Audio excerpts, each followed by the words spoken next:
Hello बच्चों, let's read the question. If u is the initial velocity of a body projected with the angle theta with the horizontal, then the maximum height reached. Here we have given 4 options. Now to answer this question, first we will discuss here the key concept, and here the key concept is projectile motion. Now अगर हम बात करें यहाँ पे projectile motion की, इस particular case में we throw an object at angle theta with the horizontal, और यहाँ पे हमने इनिशियल वेलोसिटी उसकी u अज्यूम करी है. तो यहाँ पे जो भी ऑब्जेक्ट है it will move in 2 dimension. एक इसकी स्टडी करने के लिए एक हम हॉरिजॉन्टल कंसिडर करेंगे और एक वर्टिकल. तो इस केस में जो हमारे पास यहाँ पे वेलोसिटी गिवन है, इसको हम 2 पार्ट में रिजॉल्व कर सकते हैं. एक हॉरिजॉन्टल पार्ट आएगा, it is u cos theta, और एक इसका वर्टिकल कंपोनेंट आएगा, that will be u sin theta. तो अगर प्रोजेक्टाइल मोशन में हम देखें तो जो हॉरिजॉन्टल डायरेक्शन होती है, हॉरिजॉन्टल डायरेक्शन के केस में हमारे पास जो एक्सटर्नल फोर्स होता है इट इज 0, यानी वहां पे कोई भी फोर्स काम नहीं करता है, जिसकी वजह से जो एक्सेलरेशन की वैल्यू होती है that is also 0 in horizontal direction. और इस वजह से जो हमारे पास यहाँ पे ऑब्जेक्ट होता है it move with a constant velocity, और हम कह सकते हैं जो मैग्नीट्यूड होता है इसका वो सेम रहता है. नाउ अगर हम बात करें यहाँ पे वर्टिकल डायरेक्शन की, तो वर्टिकल डायरेक्शन में हमारे पास यहाँ पे ग्रेविटेशनल फोर्स काम करता है, और इसी की वजह से हमारे पास यहाँ पे जो एक्सेलरेशन होता है उसकी वैल्यू यहाँ पे g के बराबर हो जाती है, यानी जो एक्सटर्नल फोर्स है इट इज एक्टिंग ग्रेविटी, और जो ay की वैल्यू होगी it will be equal to acceleration due to gravity.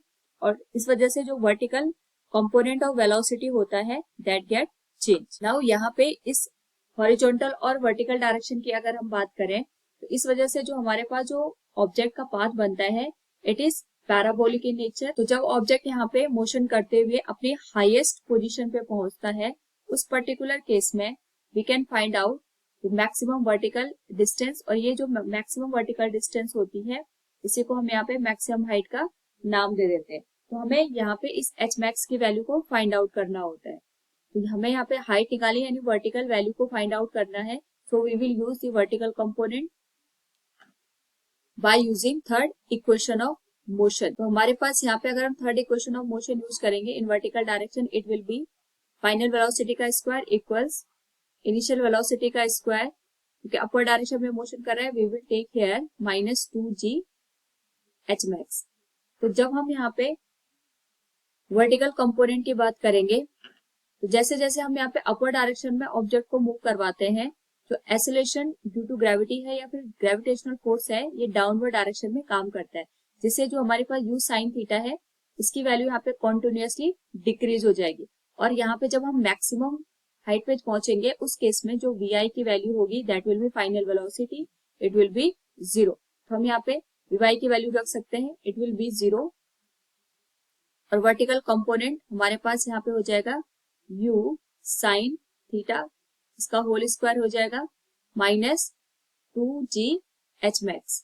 तो हमें यहाँ पे मैक्सिमम हाइट की वैल्यू को फाइंड आउट करना है. So this will be u square sin square theta divided by 2g. तो ये हमारे पास यहाँ पे मैक्सिमम हाइट की वैल्यू हो जाएगी in the projectile motion. So from the given question अगर हम देखें यहाँ पे we can say if u is the initial velocity of body projected with angle theta with the horizontal, then the maximum height reached will be u square sin square theta divided by 2g. Option D will be the correct answer. Hope all you understood it. Thank you and best of luck.